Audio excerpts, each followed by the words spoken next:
Hey, welcome everybody to February's Deep Dive. Our topic tonight is communications that you might be able to use, want to use after a hub activation. I want to preface the talk with we're not trying to talk you into becoming radio gurus or satellite gurus or even mesh gurus.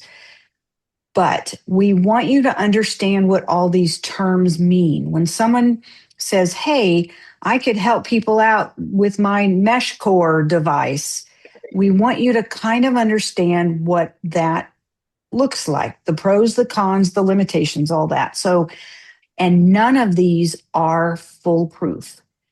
It's that whole how many tools can you put in your toolkit? Every single one of these might work, but none of them are 100% going to work. So it's more than likely all of us are going to be doing a mishmash of these kinds of things post disaster. The reason that I wanted to do this topic is I believe satellite capabilities and mesh core we're at the beginning of them getting really, really popular. So trying to get in front of it so that you guys sort of understand what we're talking about if folks start talking about mesh or satellite stuff. So a lot of what you're going to see in the beginning of this presentation is stuff you already know. We've already talked about this. This is what we think might happen. And we're talking about right now, February 2026. Talk to us a year from now, and what is possible might be very different. Everything we're talking about is very fluid. What we're capable of, the prices, all that kind of stuff changes often. And then this is just a rapidly changing field. So day one, this is kind of a review for you guys. Tell your volunteers, check on yourself, your family, and your household. That's kind of standard. Check on key places within your community using people power. Cindy uses the sneaker net as her version of send people out, walking or biking. Go have people check on places. This is part of the places to check on after a disaster project. If you pre-identify these vulnerable spots in your community, then when somebody comes up to you and goes, hey, I can help, what do you want me to do? You hand them a 3x5 card and you go take your buddy with you and go check on that unreinforced masonry building that's 6 blocks away. Don't go inside, don't get hurt, but tell us what you see. Or go check on that preschool, or go check on that skilled nursing facility, or whatever. So number 2 is sending people out, especially to those vulnerable spots in your community. Okay, number 3, listen to commercial radio. It might be working. Radio stations, especially Cairo. Cairo has been given the mandate to keep broadcasting if at all possible. They have special procedures, special batteries. That's the place to go. So if you have an emergency radio, put a piece of tape on it and write down 97.3 FM or 710 AM, 710 AM.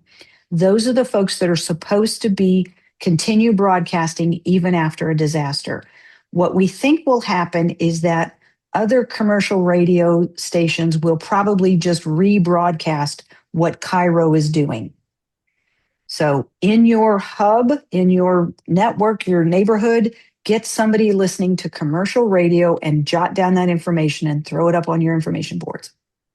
All right, number 4 is jump on GMRS or ham radio operators, whoever you got in your vicinity, and get them listening. We highlight ham radio channel 31. It is the PSRG, Puget Sound Repeater Group. It's a repeater that's very, very stable.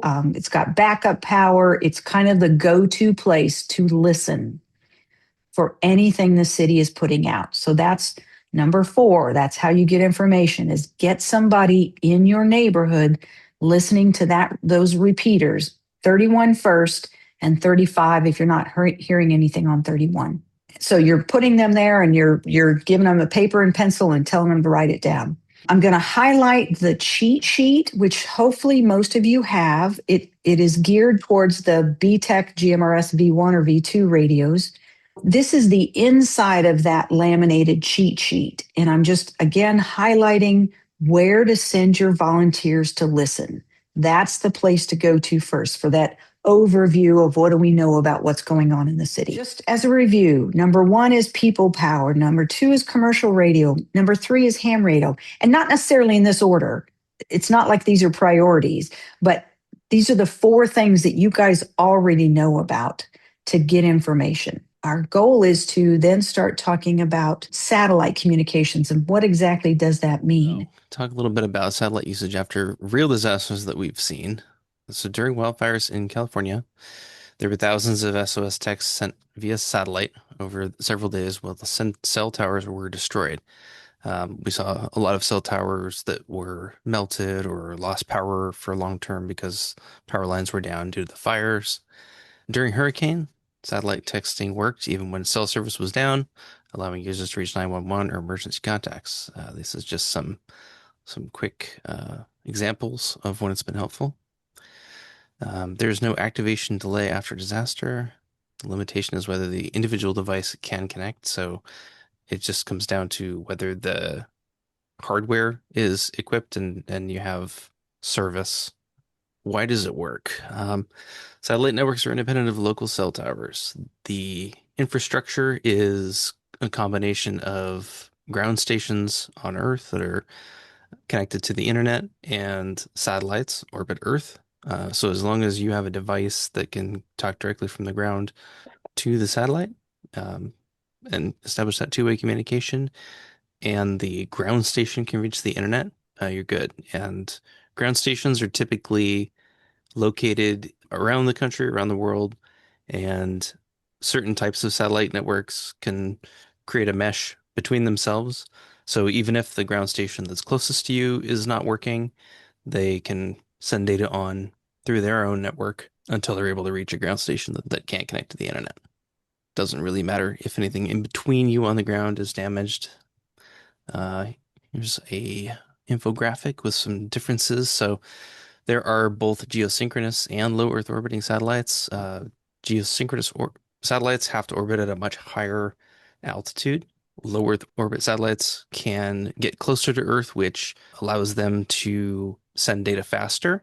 But there have to be more of them because the antennas on board can't cover as much ground. If you think of it, the antenna transmits sort of like a cone pattern down to Earth, and so geosynchronous satellites way up high can reach large areas, but it takes longer for the data to get back and forth. So about ground stations, they could be tens to several hundred miles from the user. Um, like I said, satellite networks, a lot of them can send data between satellites directly. So even if the ground station nearest you is not working, they can try a further one.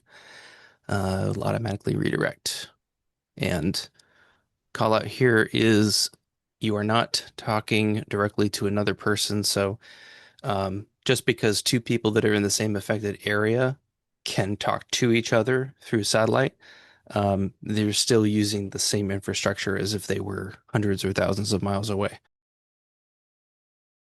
So there are a whole bunch of different satellite communications technologies and equipments. Satellite communicators like the Garmin InReach, the Iridium Extreme, the Spot X satellite phones, the Inmarsat. These can range in price from $200-300 on the low end up to well over $1,000 on the high end. All of them, any of them require an active subscription plan before the disaster starts. Because if you're in an area that has zero internet connectivity of any kind, you don't have any way to turn the subscription on or sign up for it. So this is something you would have to buy in advance and subscribe in advance and retain the subscription on an ongoing basis in order to have it as an emergency device in a disaster, which can get kind of expensive and incurs recurring costs. Most of them are pretty slow. They have very limited bandwidth. I had a Spot X for a number of years, which is like a Garmin InReach, and I had to wait for a satellite They're not geosynchronous, they orbit and they are not always overhead. You had to wait for one to show up and then a text would go out. It would typically be anywhere from 1 or 2 minutes up to 20 minutes before a text would leave when I tested with my SpotX. Here are some of the devices you can get. They are all good. There's nothing wrong with them. They're not really meant for preparedness like we're doing, where you just have it in your back pocket in case we have a disastrous earthquake. They're meant for the outdoor person, for the skier, for the hiker, or for the like satellite phones for when you're going somewhere where there is absolutely no coverage. So the Garmin InReach, the SpotX let you send SOS messages, let you send text messages. Again, you need to have a subscription in advance for them to work when a disaster happens. This is just a list of different satellite services. I don't plan to go over all of them here in this presentation, but if you're interested, you can download and look at it later. So the other biggie that's coming on to all of our awareness and availability is Starlink. And in another year or two, Amazon's Project Leo, previously called Kuiper. Starlink is a low Earth orbit or satellite service that gives you full internet, not just texting, not just phone calls. It gives you full internet service. And there are two broad categories for Starlink: residential service and roam service.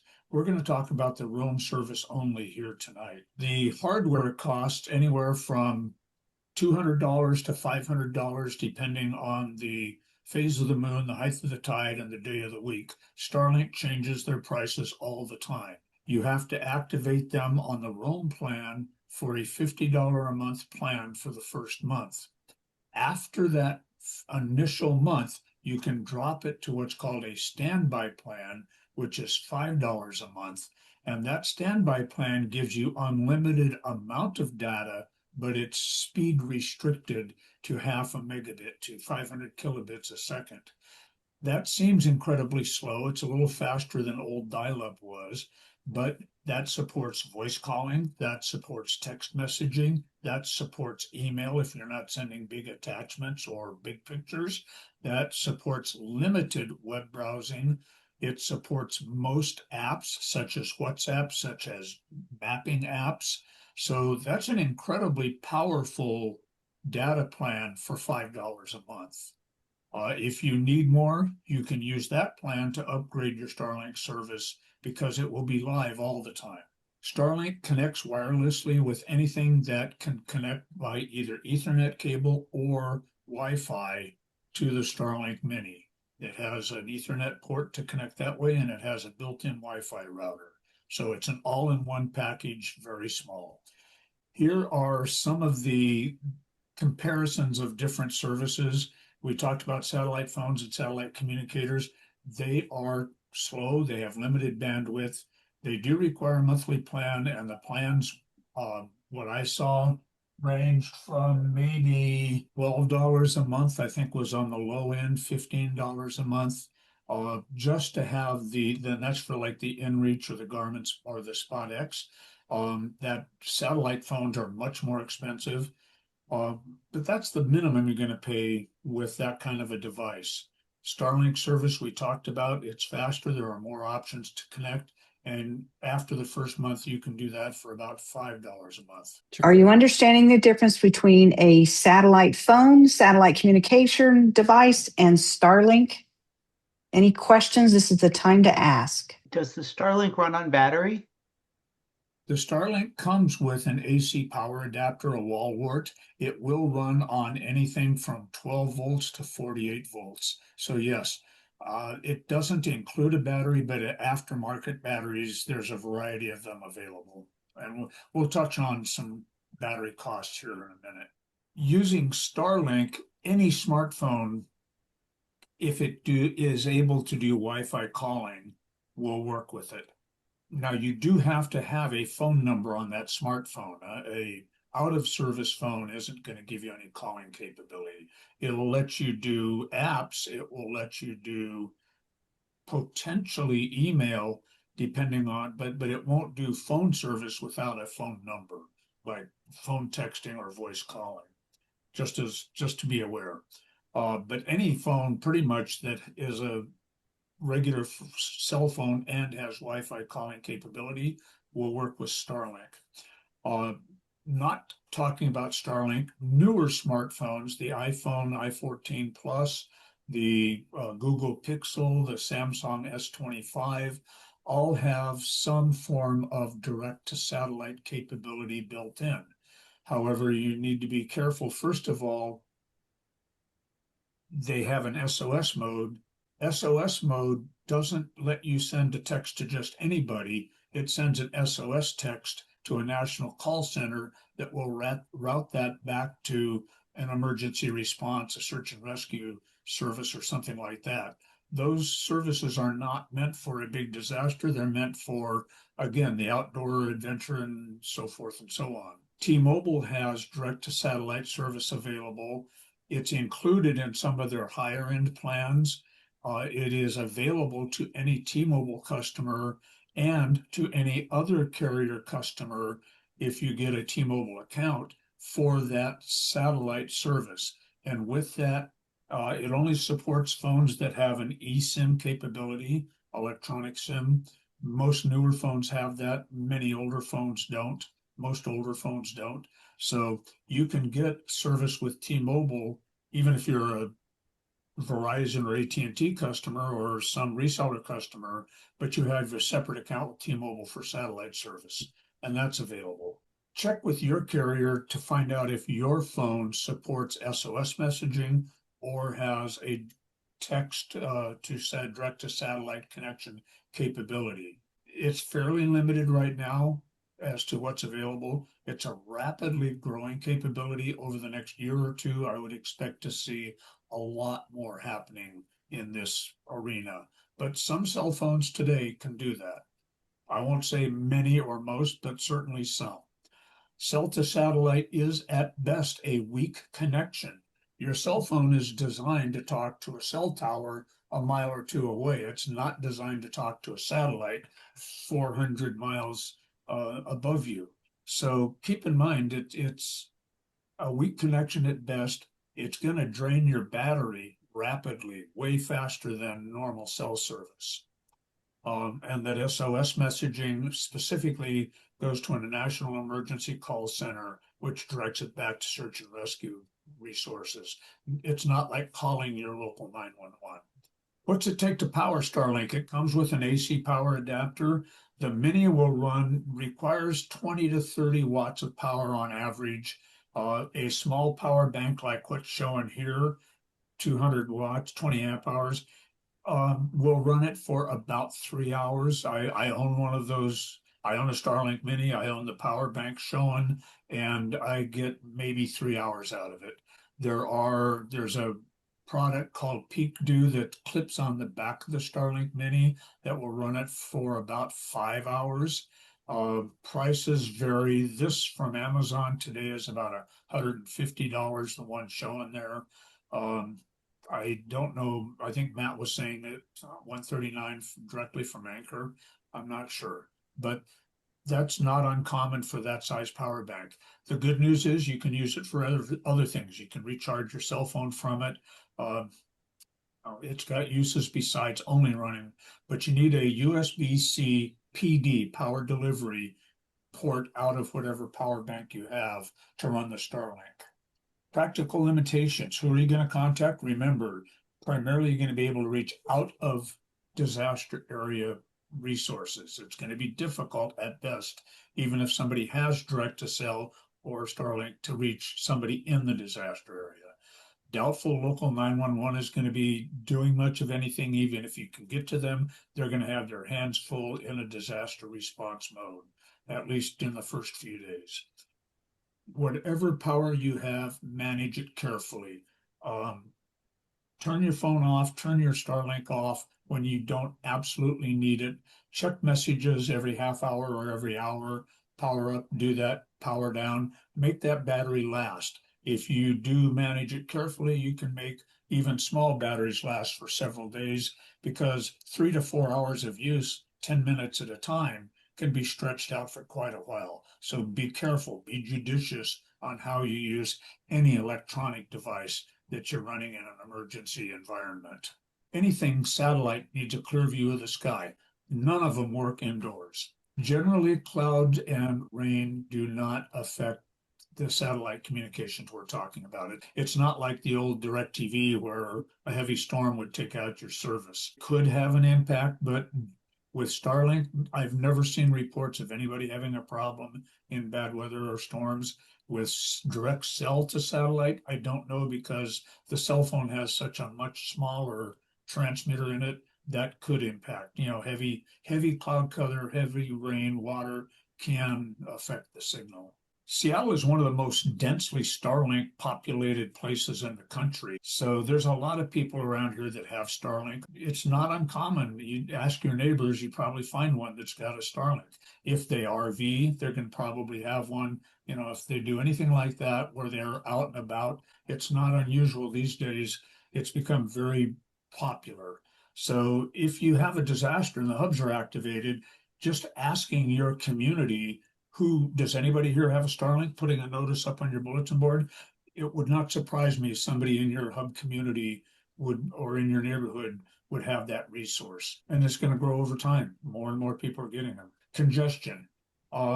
Voice is not going to be a problem. Texting is not going to be a problem with Starlink. Web browsing could be definitely a problem. And congestion with some of the SOS services and some of the cell phone to texting capabilities. If it's not Starlink, they're going to different satellites. There are fewer of them and they are higher in orbit. Expect that congestion to be very significant. Starlink congestion, if you're not trying to stream, should not be a problem most of the time. But keep your expectations realistic. And anything you send, go slow, keep it short. Expect it's going to take some time to get through. Your neighbors may report, my phone says satellite's unavailable, my messages won't send. It takes many minutes. All of those are true statements, especially if you're using cellular connection to satellite for texting and stuff. It does take time. Like I said, with the Spot X I had, it could take up to 20 minutes, and that was not disaster time. That was just on a Saturday morning when I set it outside to test it. So that's expected behavior. It's expected behavior. How can hubs use satellite messaging? Well, it might be helpful in reaching out to other hubs if you know that somebody has an internet connection. Identify your satellite capable neighbors. Where it really can be powerful, if you have someone with a Starlink, setting it up with the Wi-Fi and sharing that Wi-Fi access code and a password, everybody can have they can use their own phone to send text out of area contacts. You can greatly improve and even make voice calls to somebody. You just need to manage it so that not one person isn't tying the whole thing up forever and etc. But it could be a very powerful resource for you to allow your community, your neighbors, to get messages out or to make contact with people outside the area. Obtaining situational awareness, use caution. You could possibly be checking, and again, with Starlink, you could be web browsing, you could check news sources, national news sources for information, but take everything you see with a grain of salt and be aware that they may not have a perfect situational awareness of what's going on themselves. Post signs to manage expectations for your neighbors. If they're doing satellite texting, make sure they're aware that it's going to be slower and less reliable than normal texting. Coordinate satellite communications with your reunification officer in your hub. Let somebody manage it so that it's being used as effectively as possible.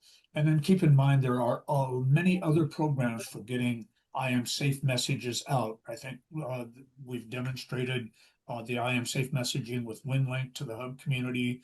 And there are other ways of communicating also. We're just trying to touch here on what satellite communications might be available to you and the power that they can bring to you if they are.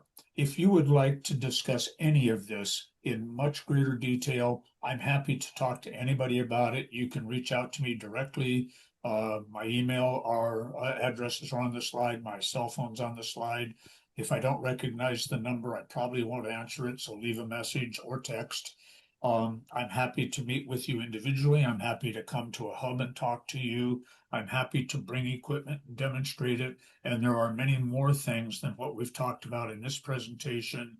HamWAN is an example of another possible regional high-speed data network that we could make use of, and so forth. So happy to help. And I'm going to toss the ball over or back to Matt now. Thank you all for your time. Has anyone had a session to think about what kind of things hubs would like to talk to other hubs about? This is Anne talking. The things I could think about asking is if I had a hub that was very, very close, could we share personnel? If I had a hub that was further away but had valuable information for me, like, is the bridge up? What is the hospital doing? Then I might reach out to a further away hub to go, hey, give me some situational awareness. Other than that, I don't think we really know what conversations are going to look like in between hubs. So much of what's been presented seems to be applicable to individuals who are in possession of the physical equipment to be able to communicate in certain ways.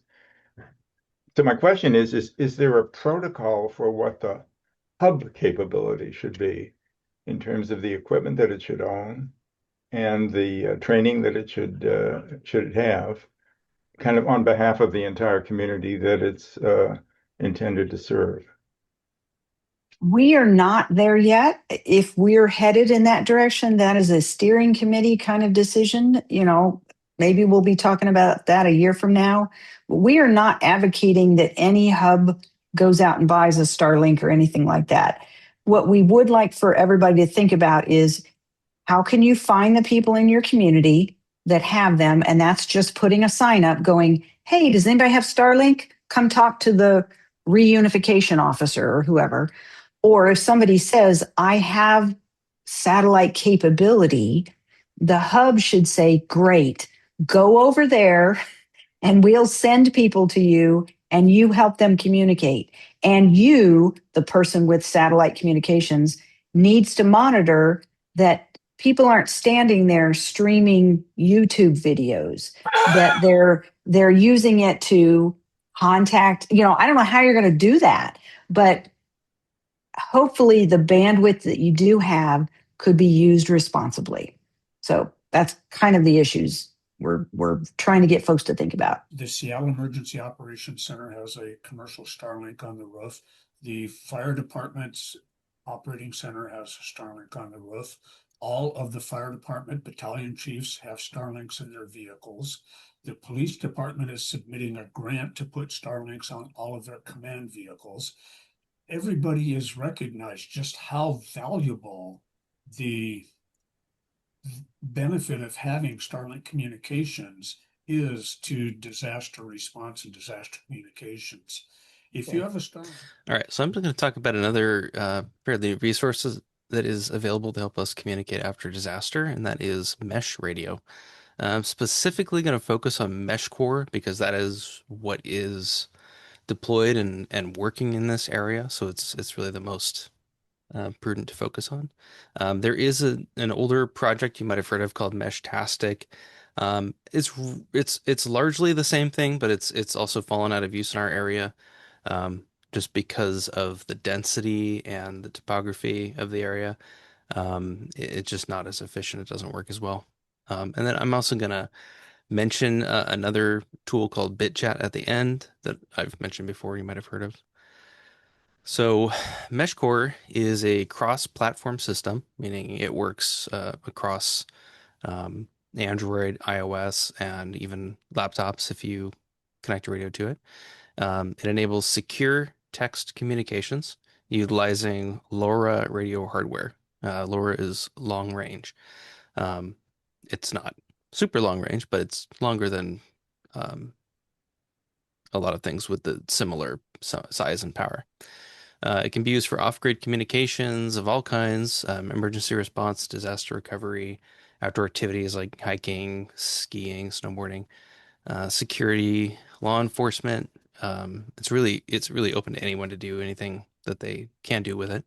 And IoT sensor networks, meaning Internet of Things, and those are sensors like temperature, humidity sensors that you might want to monitor remotely. Like if you have a shed or you have a facility that might have an HVAC problem, you can track it wirelessly without relying on the internet. These operate on the 900 megahertz ISM band, which was initially created for non-radio devices um, to avoid interfering with communications, really, like microwave ovens and welders and heaters, things that can produce noise. So they were kind of forced into these bands. But with the advent of efficient, robust digital modes of communication, that chunk of unregulated radio spectrum has just kind of led to the development of a bunch of new technologies, Wi-Fi being probably the most famous example of that. Wi-Fi networks, as long as they're under certain power, you can send any kind of data over it. You can put up access points wherever you want. They're everywhere. People assumed early on that it was kind of junk because microwave ovens would interfere with it because they're on the same frequency, but turns out that's not really the case. So Bluetooth, Zigbee, baby monitors, even gas and power meters around the city use these bands. So yeah, it's a great opportunity here. Um, Pointed out some points here. So yeah, it's decentralized. Wi-Fi is not required. There's no central servers that can go down. It's a lot like two-way radio where you send a message, everybody in range is going to get that message. So instead of voice, though, it uses very short bursts of sound, and we don't hear them because they just go from radio to radio to transmit data. And what makes it mesh is if the radio that you are trying to reach is not in range, uh, it will send that message to the radios in range, and then they will retransmit it until hopefully it reaches its intended destination. So each device can talk to another. If they're all in the same room, the message will just go one hop from radio to radio. This kind of illustrates, or this slide illustrates, typical configuration is you're going to have a mobile phone, and you're going to have that phone Bluetooth paired to a small radio device. And it could be something like a card, it could be something like a circuit board if you are more DIY inclined, or it could be something that looks like a BlackBerry.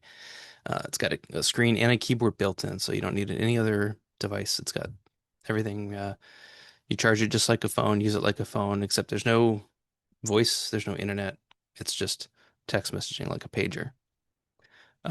Everybody who listens on the public channel can see every message, so it's kind of like just picking up your walkie-talkie and transmitting on a channel. Everybody who's on that channel can hear it. So it's not something that you have to have a contact list. You don't have to have someone's phone number to reach them. You just send a message and everybody with this equipment can hear it. Oh, sorry. So example, this radio or this phone user sends a message. It gets relayed out to both of these devices. This device responds to the message. Both of these other devices get it. So they're all in the same text thread, basically. They are all having continuity. They can all see each other's messages. Of course, as we're in the city, sometimes there are walls, hills, buildings. Just like GMRS and ham radio, repeaters are a crucial part of this system. LoRa, just like the other bands, is very line of sight, even more so than GMRS, really. So we do have a lot of repeaters deployed around the city. These are sponsored by volunteers, just people who enjoy using this technology. They spend a little extra money. They put one of these up on their roof. They put it on an apartment building. Sometimes they put them on even like big radio broadcast towers that they have access to. So in this example, if you're sending a message, obviously it's going to get blocked, but the repeater is going to send that message out again. And you know, it does send it back to the originator here. So this phone would see that message coming back. It's not going to duplicate the message. It's just going to confirm that that message hit a repeater, which means it's going to go somewhere else. Hopefully, to the destination, it might go through, up to 10 sometimes more different repeaters before it reaches its final destination, but it's very efficient at getting messages where they need to go. So some of the strengths and limitations to summarize here, these radios are very low power. They have to be to comply with FCC regulations. A lot of those radios, like I showed, and I've got an example. I don't know if you can see my video very well, but this is a pretty small pocket size radio node. It can fit in a jacket pocket or clip to a jacket or bag. That can run for 2 days between charges, and it just takes a little bit of USB power to recharge it. The range compared to Wi-Fi or Bluetooth is huge. Wi-Fi typically is within your house. Maybe you could reach it across the street or next door. Bluetooth, this is usually about the same, maybe less. But these radios running about the same power can send messages over several miles directly, as long as you're able to see the other radio. It's decentralized, so there's no servers to fail. If any of the repeaters goes down, there's a chance that it could take a link out, but there are other repeaters around that can reroute those packets around. And, if anybody can put another repeater up there and it'll restore it. The hardware is fairly affordable. I've got another slide coming up that will show some examples. Big difference between this and GMRS and ham is encryption. So because it's in this unlicensed radio spectrum, that means you can use encryption. AES 256 encryption is pretty good. It's similar to what you use when you're browsing the web and checking your bank online or doing taxes. So you can send messages that might contain personal information. You can use names. I don't know. I'm not going to say it's HIPAA compliant, but along that idea. Whereas if you're using ham, you need to be very careful not to use somebody's real name or, talk about exact circumstances, use exact addresses. Encryption really means you can do a lot with it. Anne, question? Yeah. Matt, is everything sent encrypted, or is that a special thing you have to apply to certain messages? It is all encrypted, but the keys for public channels are publicly known, so it's readable. Encrypted just means that the data isn't sent in plain text. When you receive it, it's decrypted automatically. But if you send a direct message to somebody, only they can read it. Okay. And then another question, how do I dictate where my message goes to? I'm not just screaming into the void, right? I can send it to a certain person. Yeah.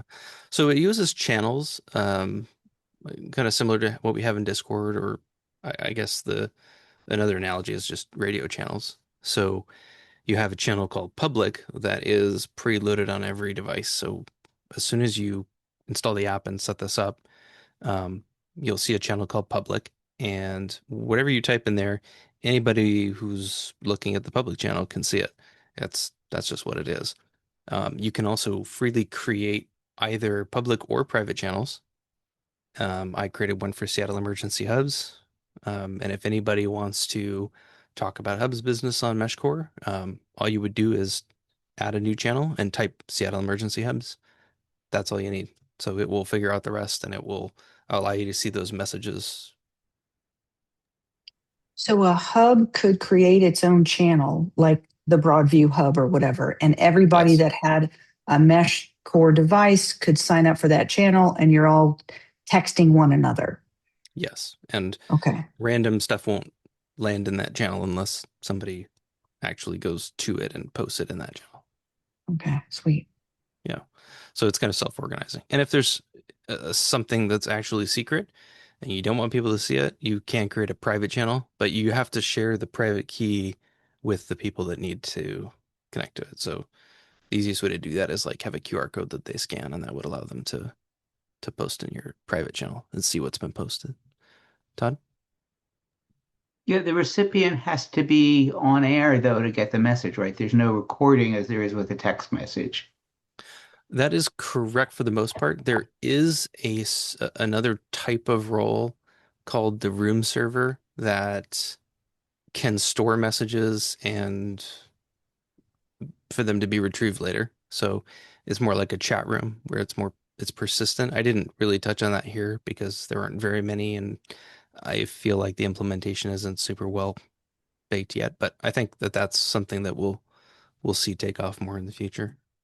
But this isn't really optimal for like an I'm safe message because the recipient would have to be there to receive it. Um, if it, yeah, it would depend on whether you're trying to send the message directly to the person that you want to get the message to. It's possible that this could be part of the um, like message passing system where you could send a message out from home and that would be received as far away as maybe Portland and maybe they're not affected. So somebody in Portland could then take that message and turn it into an email to send to your recipient. So it could be part of that, but yeah, we're not quite there as far as, long distance and room servers. I don't know if their room servers would reach that far. Someone's drawing on this screen. Is that a question? Okay. So some limitations. It is extra hardware you have to have. Um, Again, I guess for the purposes of this, you don't have to go purchase it, but people who want to use it have to have the hardware. It's limited to text only. There's no voice or pictures, but you can send emojis, which is very helpful. The range and the reliability depends on terrain and the density of the network. There are definitely parts of the city that are still pretty difficult to get a message out. And especially if you go outside the city, if you go somewhere where there aren't any nodes within miles, you're probably just going to be screaming into the void and no one will ever get it. And it does require some practice. It's a familiar interface. Looks like text messaging, but it does have the limitations of two-way radio, in that, yeah, the radio signal has to get somewhere. It's not always connected to the internet. So, yeah, keep that in mind. So I want to mention Meshtastic. We have Meshtastic to thank really for leading the way to where we are now. It's a project that's been around for many years. I think the first time I tried it was a little over 5 years ago. And it's because of Meshtastic really that the cheap LoRa hardware has proliferated, and it's was sort of a catalyst for MeshCore to explode when it came out. Development has been continuing kind of on and on, but um, our area has largely switched to MeshCore. So I wouldn't say don't try it. It uses the same hardware, so there's really no harm in trying it, but yeah, you're most likely not going to have quite as much success. It's best suited to entirely ad hoc networks where you don't have dedicated repeaters. Um, if you were setting up a campsite or something at a campground and no one's around, but you have a bunch of people who want to talk, it works fine for that. Um, but once you introduce repeaters, it gets pretty bad. So, yeah, so talking about MeshCore and Puget Sound specifically, um, it's hard to say exactly how many, but well over 1,000 users active, 300 dedicated repeaters, and that's really just kind of in the greater Seattle area, to be honest. There's maybe 1,000 in the area if you consider Canada and all that too. It's entirely operated and funded by volunteers, so um, everybody who is interested in using the technology buys the hardware, they buy repeaters, they put repeaters on their house or wherever they can to improve coverage. The blue dots in this map are repeaters. The yellow dots are room servers, so there are quite a few. Um, and then the purple are users who have chosen to turn their location on, but that's really um, the exception. Very rarely people do that. Usually they just they're mobile, so they don't really need to see where they are unless they're trying to track themselves. A couple of resources here are Puget Mesh and Cascadia Mesh. These are both very active discords that have yeah, thousands of users each, and that's where a lot of the coordination happens, figuring out where repeaters are going to go, um, discussing equipment to use, tips. Bots are another thing that happens, like computer automation that runs and sends out certain messages to various channels to help with diagnostics. Um, I think that it's a good option for sending messages within and between hubs. I think that the hubs are the way that we're positioned around the city. If every hub had a repeater at it, we would have very good coverage anywhere that we needed it, and messages would easily pass across the entire city. Um, if you needed to send text messages, and text messages are a great way to send data because it can be quick to type.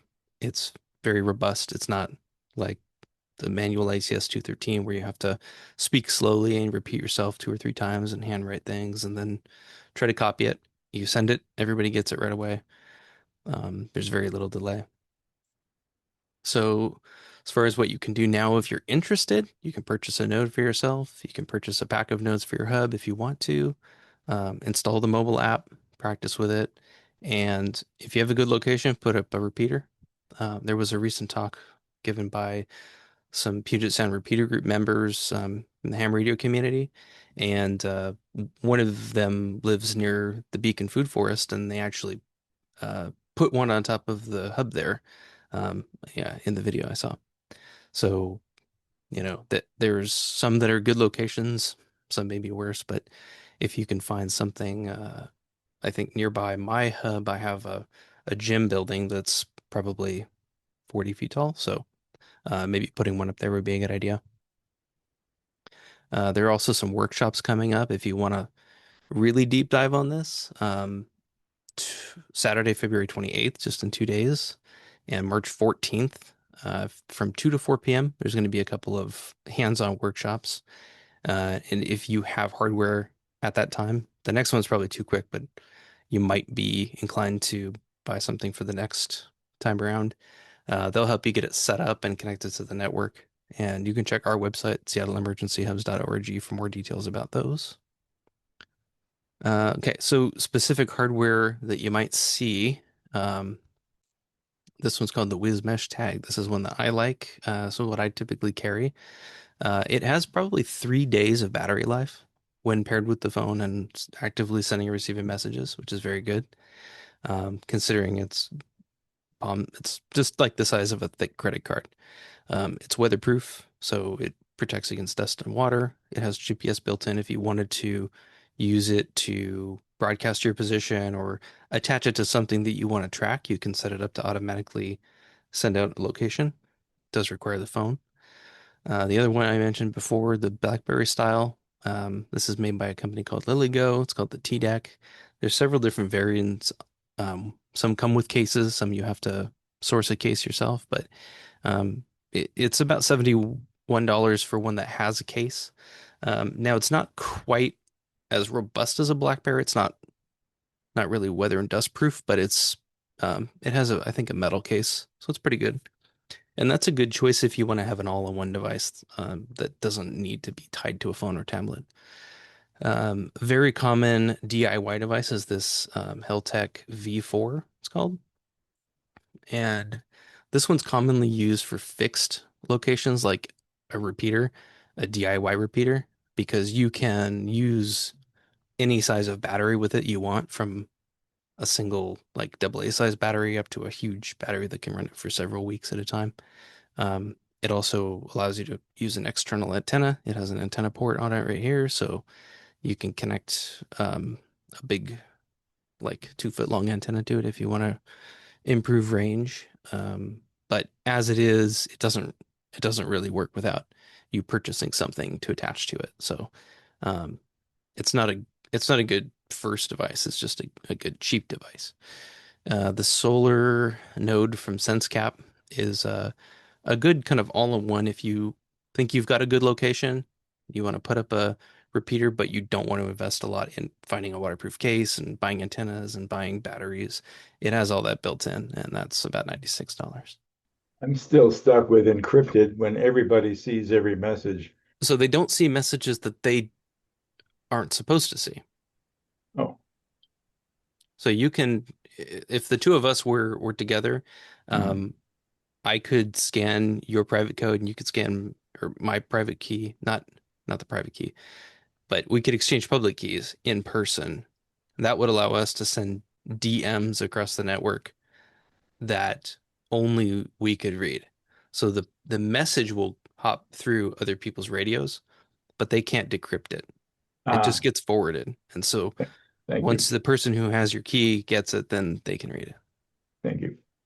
And Matt, do you have to create that secret key at the time? Like, could I do that now with my daughter and go, okay, 6 years from now when the earthquake hits, this is QR code is still going to be good and we can talk privately? Yeah, so you can generate it, and it stays with the device, not with the phone. So it's stored in the device, and Okay. then you can shut the device down, powered on, and the key will still be there. You can also back it up to your phone and load it onto another device if you want to. Okay. Yeah. Cool. And you can change it if you want. Like if somebody else gets a hold of it, you can just switch your key. But you Okay. won't be able to you won't be able to read messages anymore that were sent the old key. That makes sense. Encryption's a whole thing I didn't really want to get into. I just wanted to mention that the possibility exists of sending messages that other people can't read, which is completely contrary to what ham radio is all about. The smartphone interface. Yeah. Does it by any chance allow dictation? I have an accessibility problem. I'm not very good at reading the keys for texting. Yeah. So I don't know specifically if the app has accessibility features, but I do know that both iPhone and Android can read text and have voice keyboards. So the text itself should be readable, and that's something that we could test easily enough. I don't think it's a feature of the app. I think it's the operating system. So I just had one slide on BitChat. So this is just another thing. It's another different thing, but I wanted to throw this in here because it's very, very easy to get started. There's no investment required. It's just an app on your phone or tablet, and it uses the built-in Bluetooth radio to unlock short-range mesh communication. So we're talking maybe 30 feet, 100 feet maximum. It's mesh. You could extend it, but most likely this is going to be something that you could use through your household or through a park. And my feeling was it's something that, if you haven't invested in mesh core or mesh tastic hardware, and you're in a place with other people and you all have this app, it's important that you install the app. But if you have this app, you can fire it up and you can send text messages to anybody in Bluetooth low energy range, which is pretty decent. And that is, I think, just another good tool to have in your belt, just in case. Again, it's just open source free software, no hardware needed. There's no central server. So it's a lot like MeshCore or Meshtastic in that way. It doesn't require extra hardware and it doesn't have the range. So um, yeah, just a good thing to check out. I've installed it on my devices and I've tested it and it works exactly as advertised. I want to ask one question that I must have missed somewhere along the way. What is SOS? Talked Save about our that. souls. Save our souls. Okay, so you said that's different from 911. Is it more of like an outdoors thing if you're outdoors, or is there some other use for it? I think SOS is just an emergency call for help. Yeah. The term dates from sea days and ships sending SOS and stuff like that. The whole idea is you send an emergency message, I need help, here's where I'm at, and your device does that automatically with Okay. the SOS function. It sends your GPS coordinates and it sends the fact that you're sending an SOS request for help. That Yeah. call center it goes to will note where you're at. They will then look up whoever the emergency response system is where you're located and send that message, forward that message to. Like if you were up on Rattlesnake Ridge out hiking and broke a leg and you're by yourself, you did the SOS, King County Search and Rescue would respond to your location. So it's not I was thinking it was like a special system, but it's just utilizing the system we've already got, more or less.